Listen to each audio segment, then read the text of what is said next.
All glories to the assembled devotees. All glories to the assembled devotees. Gaur Premanande Hari.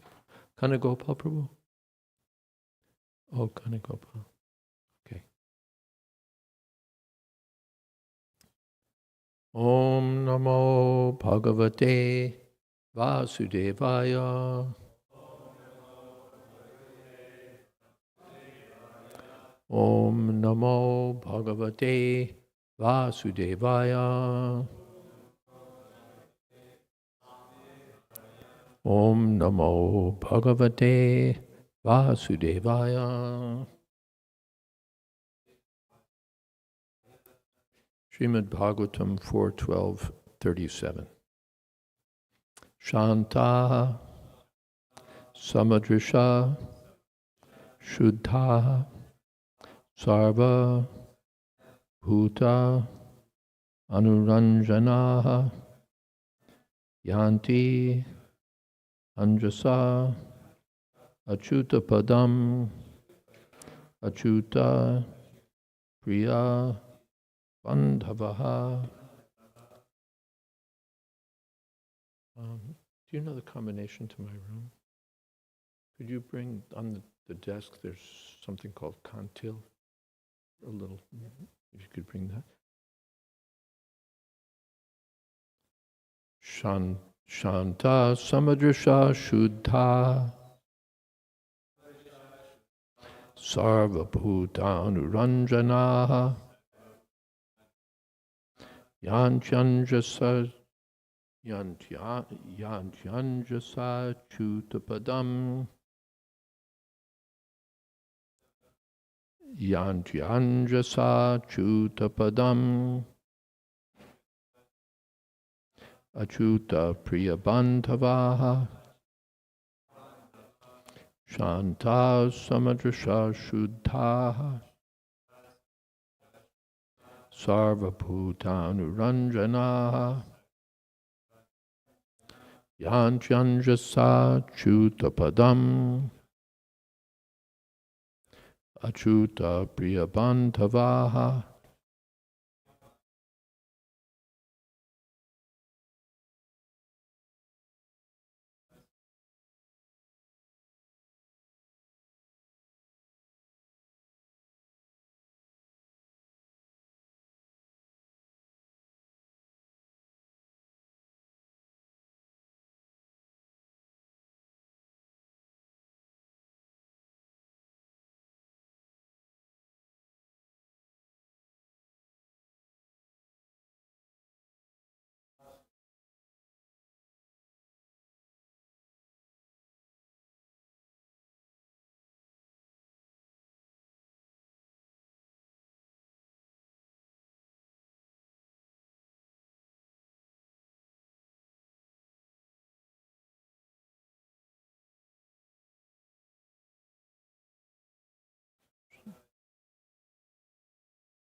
Shanta, peaceful.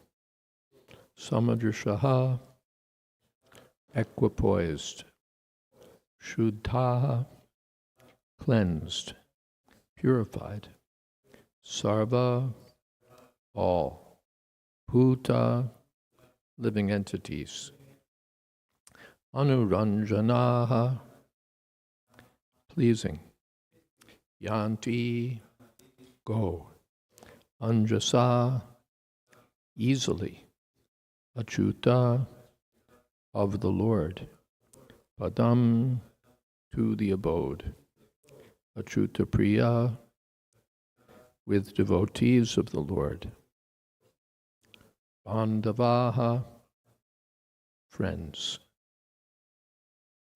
Persons who are peaceful, equipoised, cleansed, and purified, and who know the art of pleasing all other living entities. Keep friendship only with devotees of the Lord.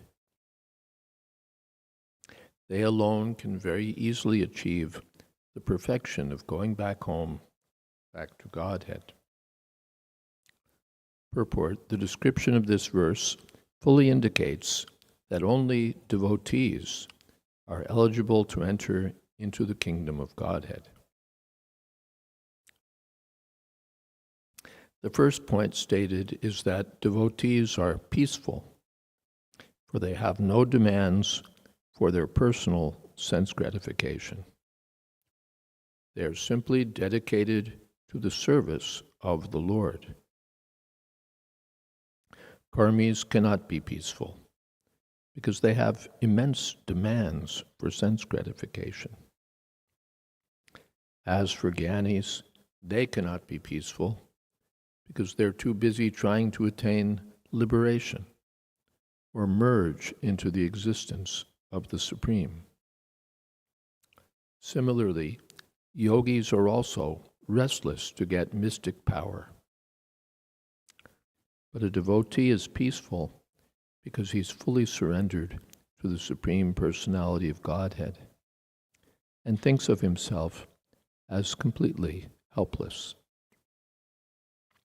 Just as a child feels complete peace in depending on the parent, so a devotee is completely peaceful, for he depends on the mercy of the Supreme Personality of Godhead. A devotee is equipoised. He sees everyone on the same transcendental platform.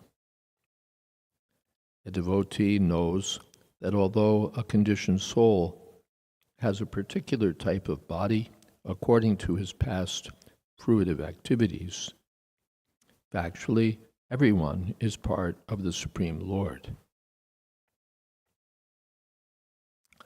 A devotee sees all living entities with spiritual vision and does not discriminate on the platform of the bodily concept of life. Such qualities develop only in the association of devotees. Without the association of devotees, one cannot advance in Krishna consciousness. Therefore, we have established the International Society for Krishna Consciousness. Actually, whoever lives in this society automatically develops Krishna consciousness. Devotees are dear to the Supreme Personality of Godhead, and the Supreme Personality of Godhead is only dear to devotees. On this platform only can one make progress in Krishna consciousness. Persons in Krishna consciousness or devotees of the Lord can please everyone, as is evident in the Krishna consciousness movement. We invite everyone without discrimination. We request everyone to sit down and chant the Hare Krishna mantra, take as much prasad as we can supply, and thus everyone is pleased with us. This is the qualification. Sarva bhutanuranjanaha. As for purification, no one can be more pure than devotees. Anyone who once utters the name of Vishnu immediately becomes purified inside and outside. Yasmared pundarikaksham. Since a devotee constantly chants the Hare Krishna mantra, no contamination of the material world can touch him. He is therefore actually purified. Uchihoy shuchihoy jadi Krishna bhaje. It is said that even a cobbler or person born in the family of a cobbler can be elevated to the position of a Brahmin, Shuchi, if he takes to Krishna consciousness. Any person who is purely Krishna conscious and who engages in chanting the Hare Krishna mantra is the purest in the whole universe.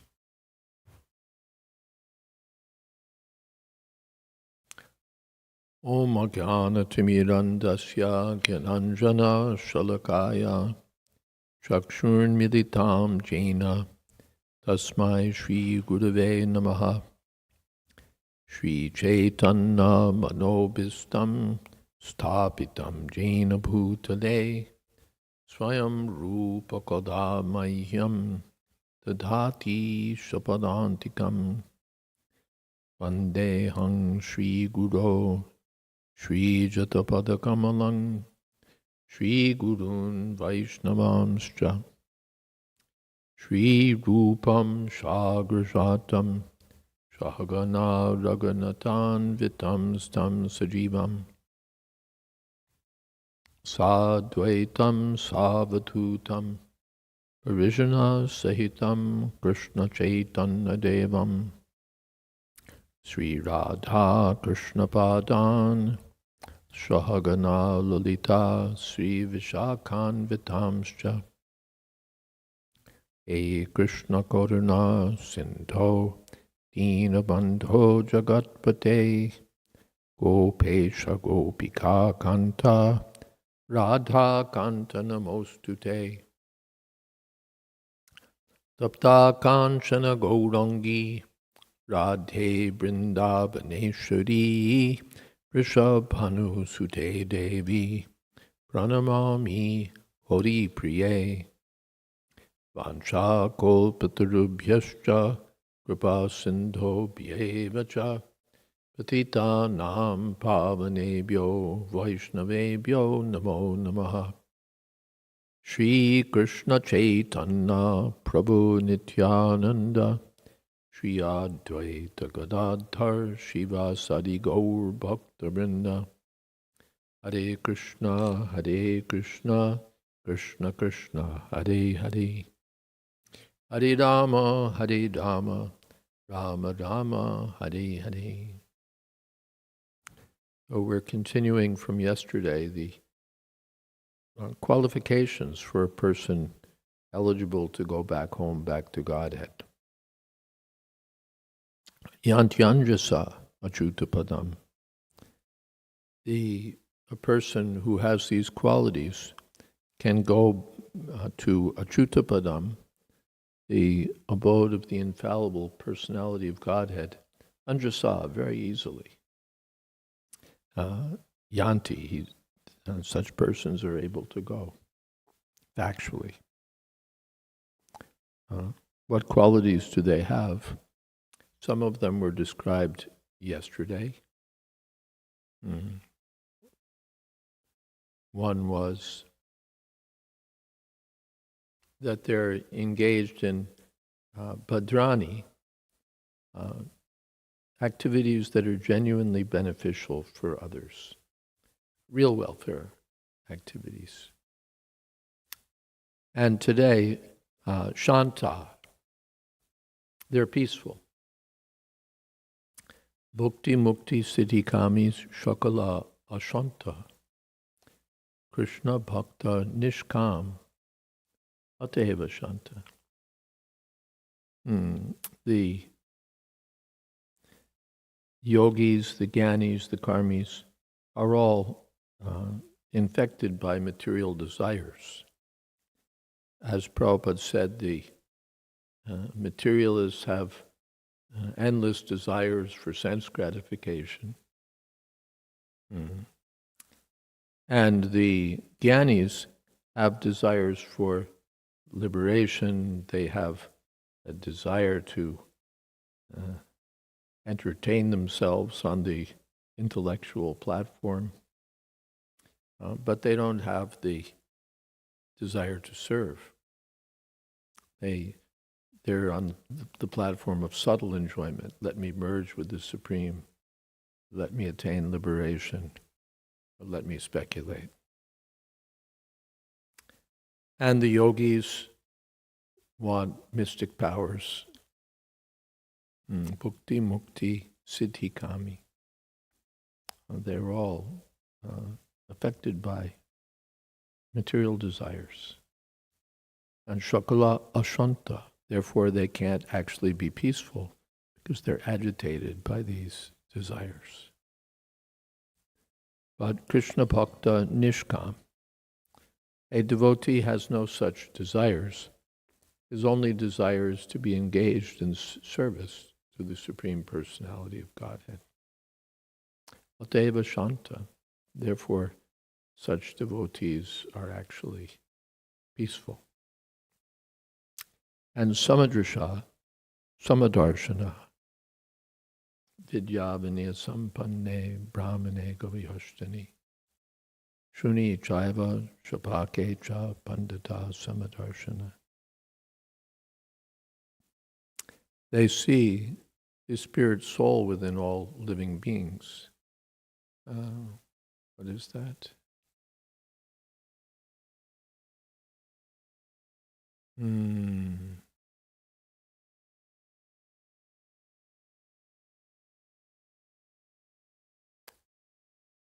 Tatrako mahakashoka ekatvam anupashita. Yasmin sarvani bhutani atmanyeva anupashiti. Sarvabhuteshu chatmanam tatona vijagupsate. Yasmin sarvani bhutani atmayava bhudvijanata. Tatrako mahakashoka ekatvam anupashita. Ishopanishad. The person who has transcendental knowledge, anupashita, sees through the eyes of Shastra that all living beings are one in quality with the Supreme Personality of Godhead. So Samadrasha, he sees all living beings to be equal. He sees all living beings to be equal in quality with the Lord. This is actual oneness in vision. There are so many materialistic attempts to artificially see equality between all human beings, or some human beings, or all creatures, or this or that. But it's all based on falsity. What is that? Égalité, French Revolution. They wanted equality for all. The Soviets also, the communists, they wanted to have equality. The women's liberation movement wants equality. And I'm sure there are others that don't come to mind right now. Well, of course, civil rights movement, it wants equality. And then the gay rights movement wants equality. Everybody wants equality. Everyone should be seen as somehow equal. Otherwise, you're a sexist, you're a racist, you're an ageist. People of all ages should be seen equally. This, that. And these ideas reflect a desire to see all as equal. But the whole basic principle is wrong, because they want equality in terms of bodily designations where things are not equal. The intellectual is not on the equal platform with the ditch digger in terms of intellectual capacity. The intellectual is not on the level of the ditch digger in terms of ditch digging capacity. And in so many other ways, human beings are unequal all over the place. But we want equality, equal rights, equal. But there's higher and lower. Some people are smarter, some people are stronger, some people are this and that. There's difference. So how do you get oneness in vision? with all this variety. So the oneness is found on the platform of the spirit soul, not on the platform of the body. And those who are trying, therefore, for equal vision without spiritual understanding are fooling themselves and fooling others by imagining equality where equality is not possible.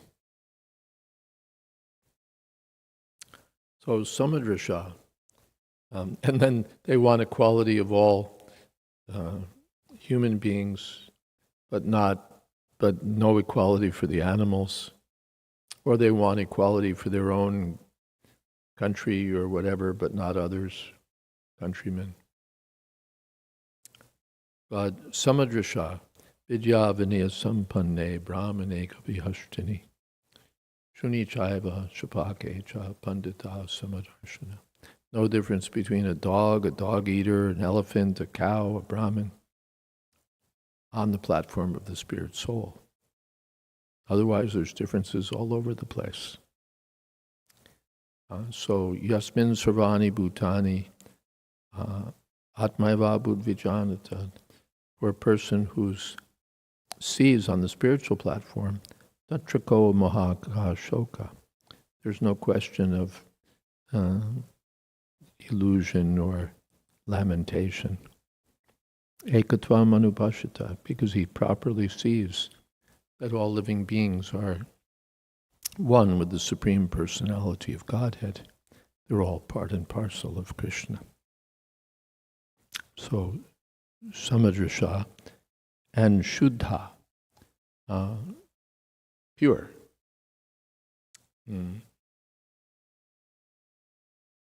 What was I thinking? Pavitram idam uttamam prajakshavagam dharmyam susukam kartamavyayam. The path of devotional service is completely purifying.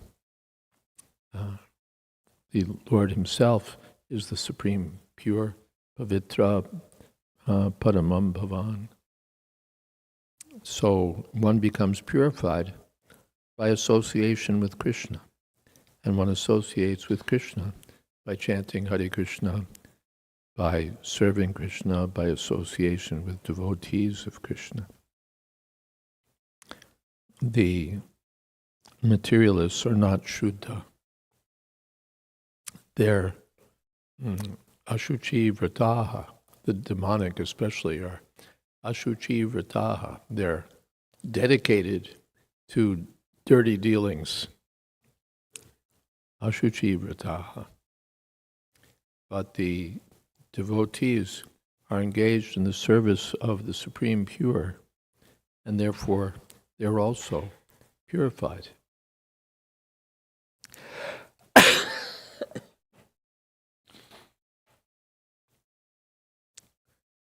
There's Srila Prabhupada cites a verse from Chaitanya Bhagavat concerning the Muchi and the Shuchi. Muchi is a shoemaker, a cobbler. There's a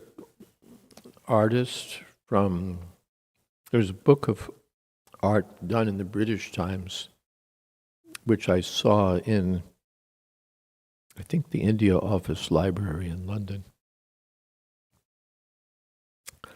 done with, I think, ink and watercolors or something like that. And they show various scenes. There's a scene of a Sankirtan party and various kinds of people. And one is called the Muchi. The Muchi is not just a slang ISKCON term for dirty. The Muchi is a shoemaker. And his occupation is not very clean, because he has to skin dead animals and take the skin and use them to make shoes.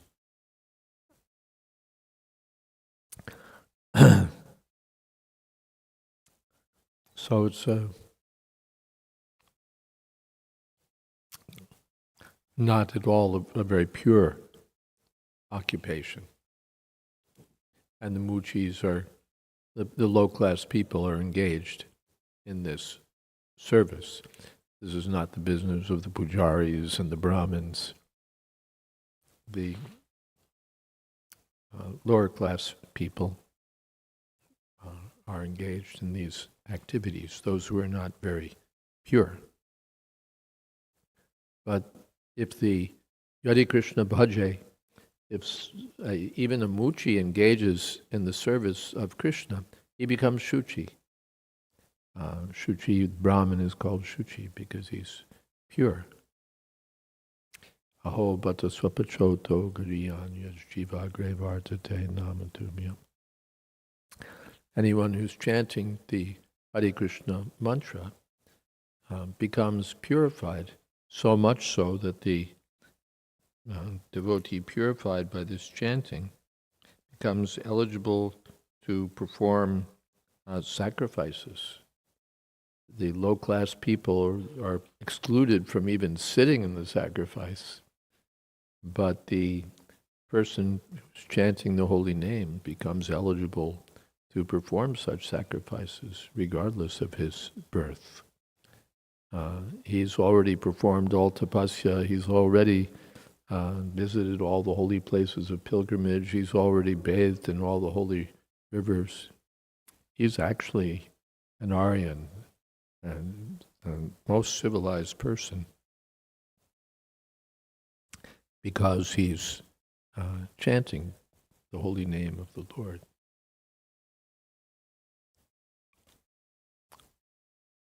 Yas smared pundarikaksham sabhaya bhyantara shuchi.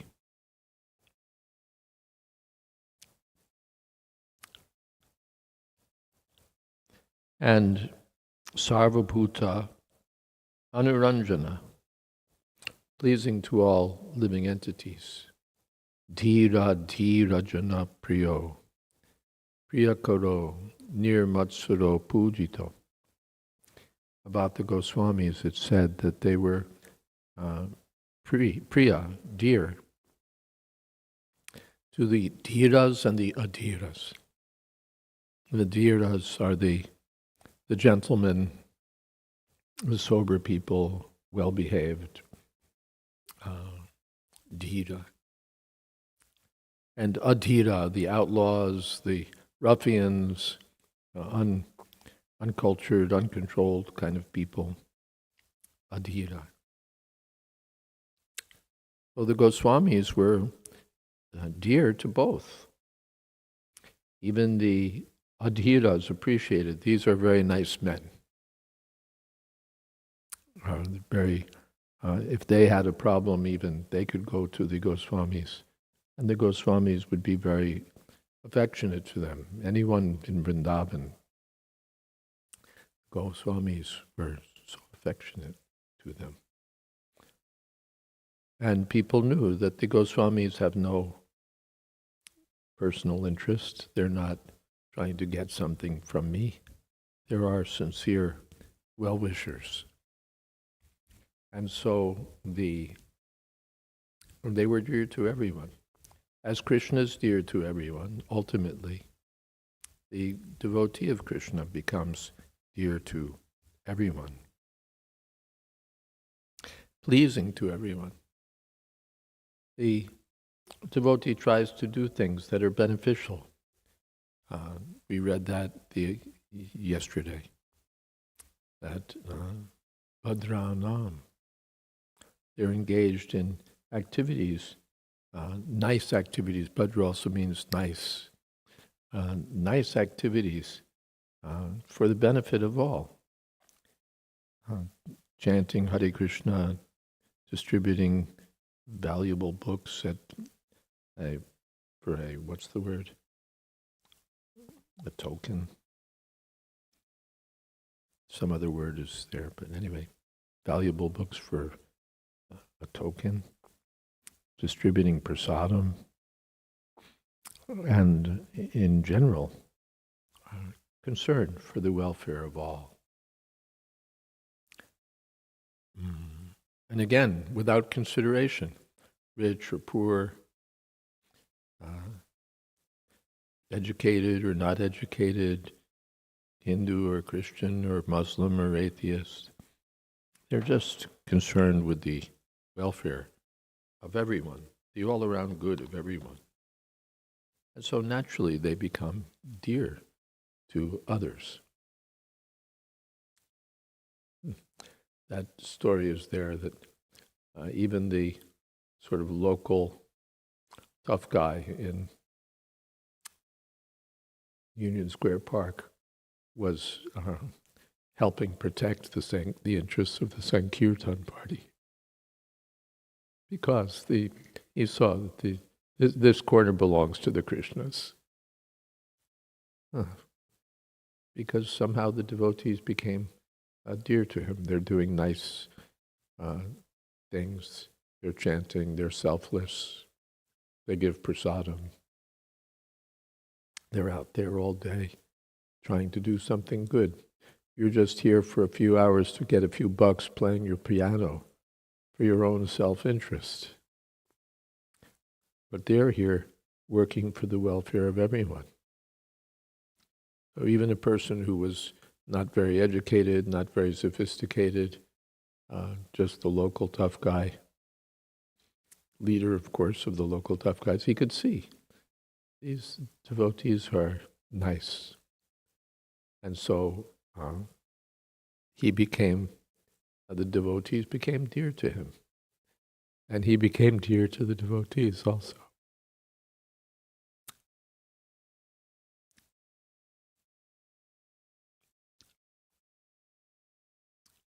Achyuta Priya Bandhavaha. He became Achyuta Priya Bandhu, a friend of the devotees.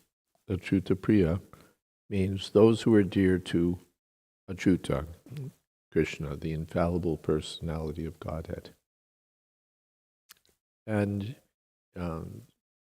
he became Achyuta Priya Bandhu, a friend of the devotees. So this is good fortune. If someone becomes a friend of the devotees, that's so much. He becomes so fortunate. And yes, this is the way to a man's heart, they say. But this is the way to please Krishna, to please his devotees. One becomes dear to Krishna by becoming dear to the devotee of Krishna. To become dear to Krishna directly is very difficult, because after all, Krishna is name dveshosti na priyaha. He's neutral. No one's dear to him, no one's his enemy. He has nothing to gain from anyone. Everyone's, he's the father of all living entities, not this one or that one. So, name dveshosti na priya, he's not envious to anyone, but he's not particularly inclined toward anyone. But ye bhajanti tamam bhaktya mayite teshu chapyam. If someone serves Krishna in pure devotion, then Krishna says, he's in me and I'm in him. So in this way one becomes Achyuta Priya, dear to the infallible personality of Godhead. And if one becomes a friend of such persons, that's the best way to become such a person. By becoming Achyuta Priya Bandhu, one becomes Achyuta Priya. So, yes.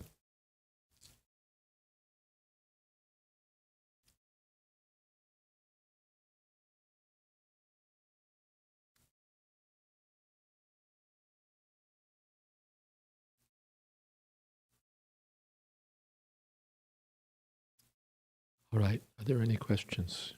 Yes.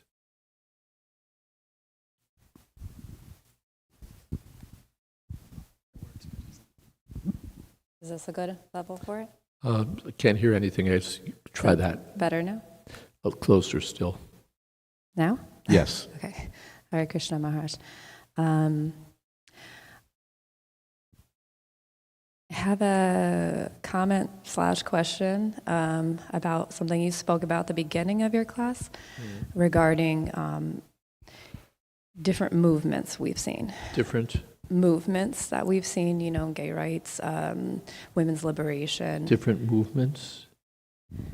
You mentioned, gay rights, Oh, women's civil liberation, rights things and like that. Gay rights and this Yes, right and yes. that right, left, right, yes. I'm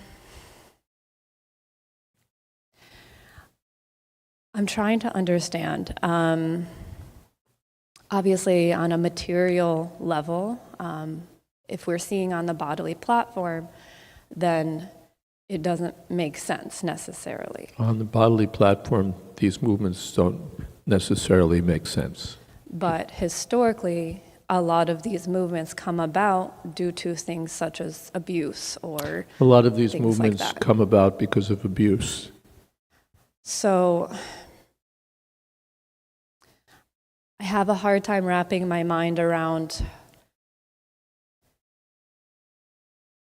how we can still be supportive while also not engaging in that. How can we be supportive without Engaging in kind of, activism, I suppose, is the right word. Activism. You went further away from the microphone and I don't hear. Activism. How we can be supportive without kind of going more towards activism. How do we become where- supportive without going toward activism? No, we should be totally for activism, but not their activism, our activism. If we if we divert ourselves toward gay rights, civil rights, this rights, that right, then we're diverted from our purpose. But if we dedicate ourselves toward the service of Krishna, then everything's included. Ekatvam anupashyata. If we see everyone as equal to Krishna, where's the question of abuse? Where's the question of unfairness? Where's the question of hatred or anything like that? If we see that everyone is part and parcel of Krishna, then you achieve all your purposes. Otherwise, you get racial equality, but speciesism. We discriminate against this species or that species. Or we love all of our countrymen equally, and we hate whichever enemy, whoever's the enemy of the day. Or we want equality for our group, but really we don't want equality for your group. We may pay lip service to it, but really what we want is our interests upped. So often when we want equality, no, we don't really want equality. We want a greater say for our group. And so we sell that as equality. But if people become Krishna conscious, then there's real equal vision. And when there's equal vision, then all of the different categories are served. Then there's racial equal vision, there's sexual equal vision, there's species equal vision, there's age equal vision, there's born and unborn equal vision, there's equal vision. Same people who want racial or sexual equality also want to be able to kill the child in the womb because they don't have equal vision.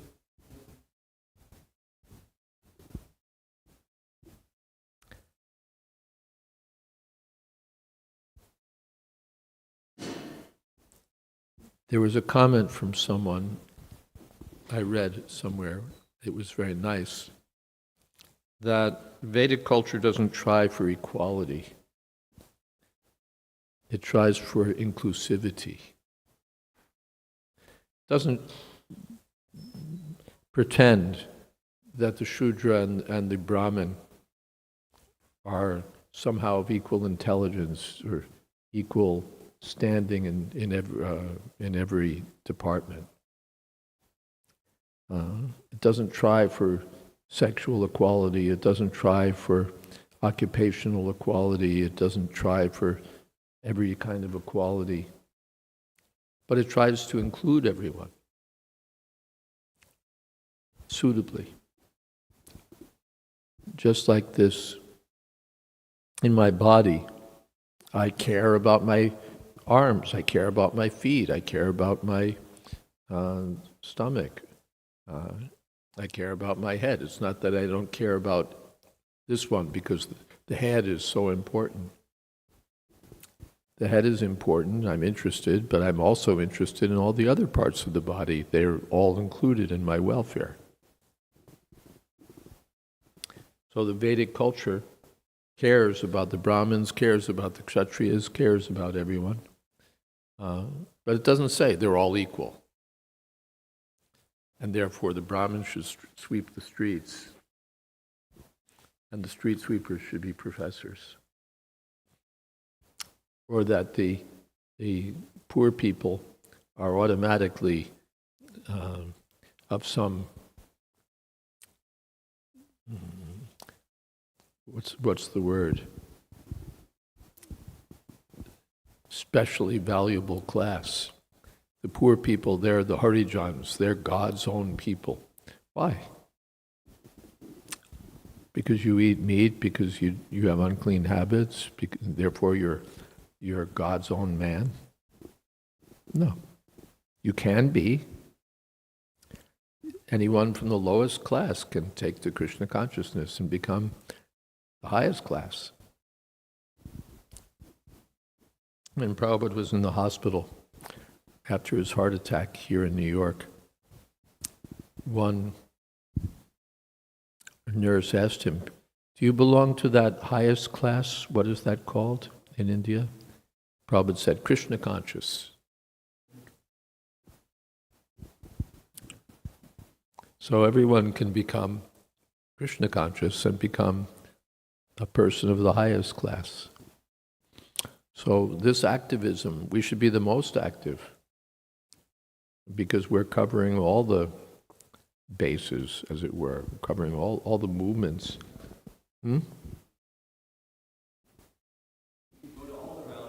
Yeah, we can go to all the rallies and chant Hare Krishna and distribute our books as the actual platform for equal vision. Is that all right? Can I make another comment on that? Yes, I understand. That makes sense, being inclusive rather than equal. I definitely can understand that a lot of times with some of these movements, while it might start out okay, it then starts to turn more towards inward desire of like wanting to be better than or have more. Yeah, and because the leaders and members of the movement are not purified, they have their own material interests at heart. So when they get into power, then they treat themselves at the expense of the other people they want to be equal with. Therefore, Orwell's Animal Farm, in which some animals are more equal than others. All animals are equal, but some animals are more.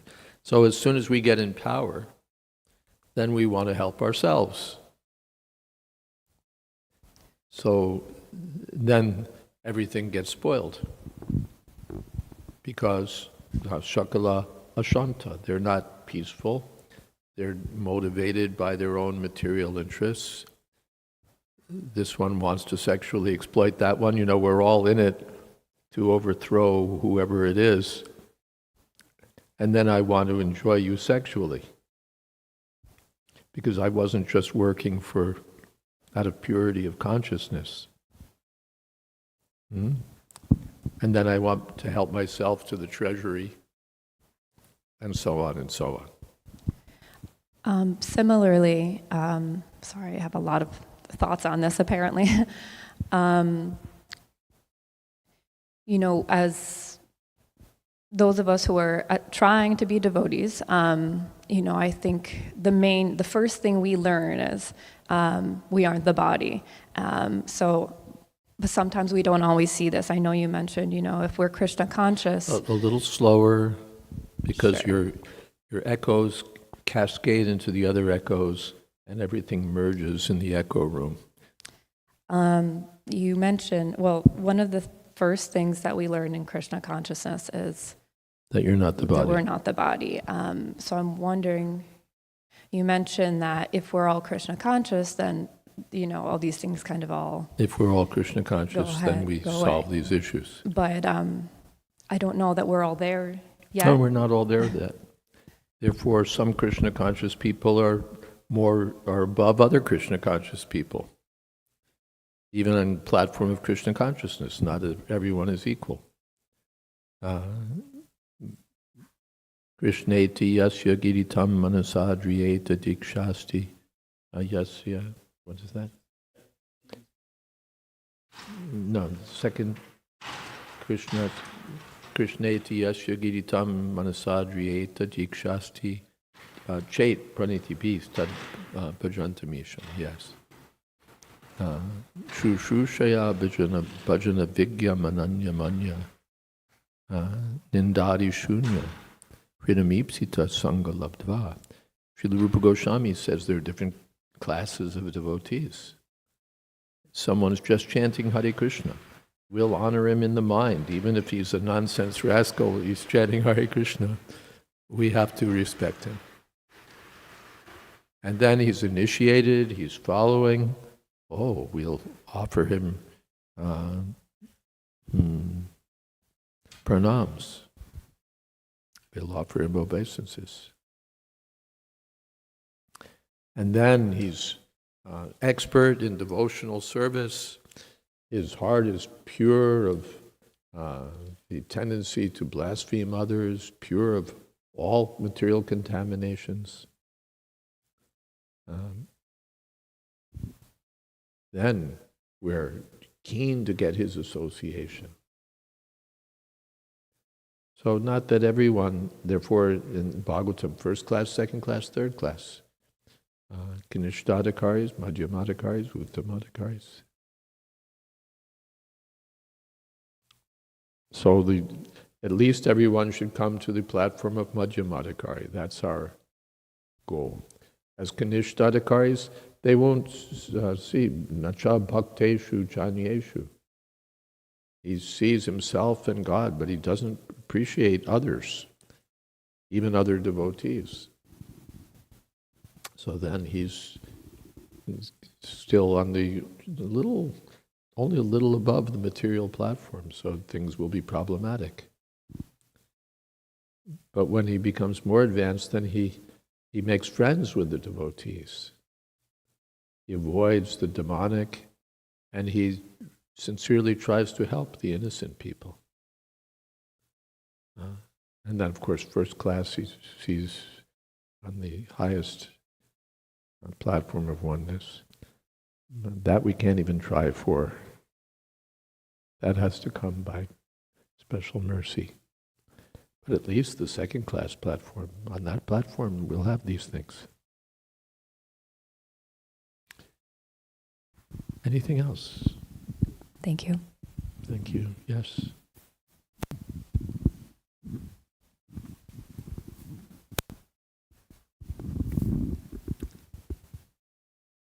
So one line of the purport is, since a devotee constantly chants the Hare Krishna mantra, no contamination of the material world can touch him.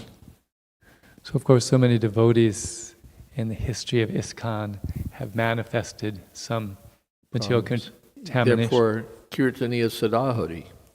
They're devotees, they're chanting Hare Krishna, but they have problems. Problems come when we stop chanting Hare Krishna.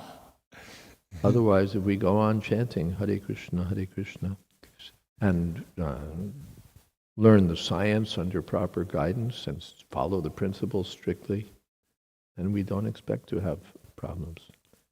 Or even if there's a problem, that will be a transitory problem. Kshipram bhavati dharmatma. Even if he does something terrible, sudurachara, it may happen. In spite of following the regular, just like that Ajamil, he was a good boy. Gathering flowers for puja, he was a nice Brahmin boy. But something crossed his path, and his mind became agitated, and he became the husband of a prostitute and everything else. But because he was chanting the holy name of the Lord, he was purified. So a devotee, even if he somehow falls into Maya, as we say, and does something terrible, sudurachar. Durachar means bad behavior. Su means really bad. And Srila Vishwanath Chakravarti Thakur gives vivid examples of really bad. But he can become, he has to be considered saintly, because Kshipram bhavati dharmatma, he quickly comes back to the standard.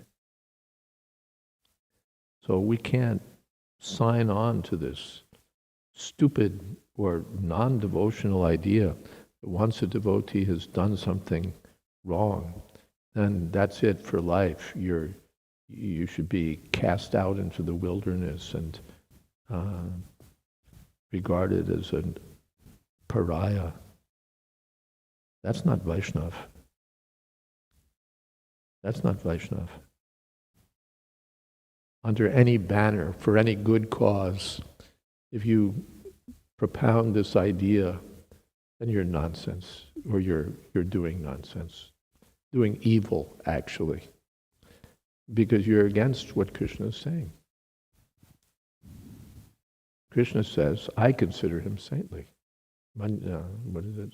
Mantavya, he must be considered a sadhu. No, we don't consider him a sadhu because we have a higher principle. What is that principle? Zero tolerance.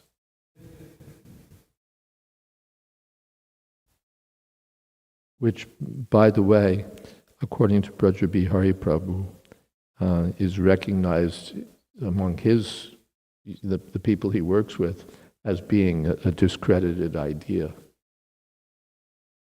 What is zero tolerance? It looks great on a banner, but what is zero tolerance? When you say zero tolerance, what do you mean?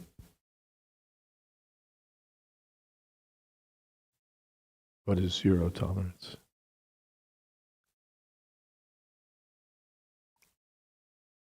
No one knows? You make one mistake, that's it. Yeah, that's basically the idea. Zero tolerance is especially seen as a worthy, revolutionary, and worthwhile policy to adopt in schools in the United States because of the prevalence of drugs in the schools. It's, a huge problem that in every school you go to, there's who knows what kind of drugs all over the place. And they're trying to get rid of it, they're trying to get rid of it, they're trying to get rid of it, and they're failing. We say, make the students Krishna conscious. And automatically, they'll take up this principle. No intoxicants, no, you want to have, anyway, you don't want to introduce Krishna consciousness. So you have a better idea. Zero tolerance. What is zero tolerance? Zero tolerance is the principle that when someone is detected, when someone is discovered to be committing an offense, he must be given the maximum punishment afforded by law. That's zero tolerance. No indulgence. There's no one up there in this position or that position who can lighten your punishment. Zero tolerance. You got caught. Boom. That's it. The law is whatever it is. And there's nobody up there that you could say, oh, please, oh, but I didn't mean to, oh, but extenuating circumstances. No, you did it. That's it. Zero tolerance.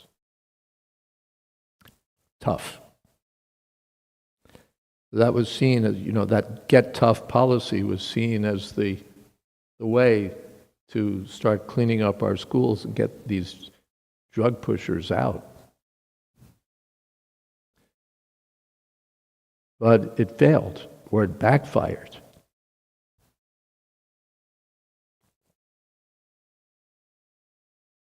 Because the teachers refused or just couldn't bring themselves to implement this policy. Little George gets caught with $5 worth of marijuana in school, and that's it. We ruin his life. Goes to prison and, the whole story. And there's nobody up there in the judiciary or anybody else who can say, well, it was only a one-time thing, and Georgie's a good boy, and it was only by this or that. No, zero tolerance. So the teachers knew, if I turn this boy in, I'm going to ruin his life.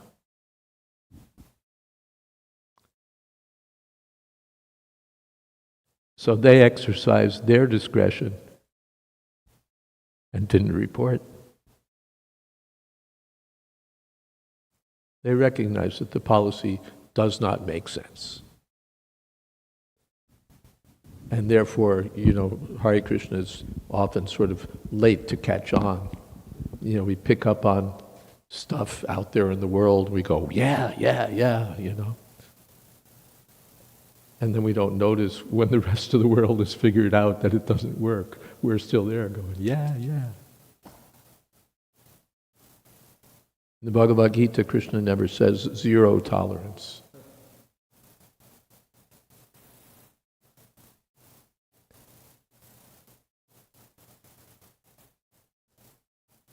He says, Kshipram bhavati dharmatma and sadhureva samantavya. Prabhupada never took this path of zero tolerance. But we have learned panels that cite zero tolerance as the basis of their decisions, regardless even of the guidelines they're supposed to be implementing. They cite zero tolerance, and then the internet goes, yay! And that means we were successful. If the internet approves of what you decided, who cares what Krishna thinks?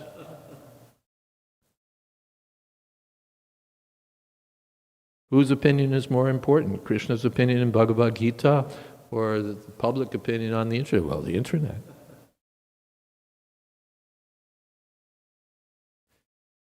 So we're the International Society for Krishna Consciousness. We should give priority to what Krishna's opinion is, not the imperfect ideas of materialists or even well-intentioned ideas of how to help or protect others. We should follow Krishna. That's called Krishna consciousness.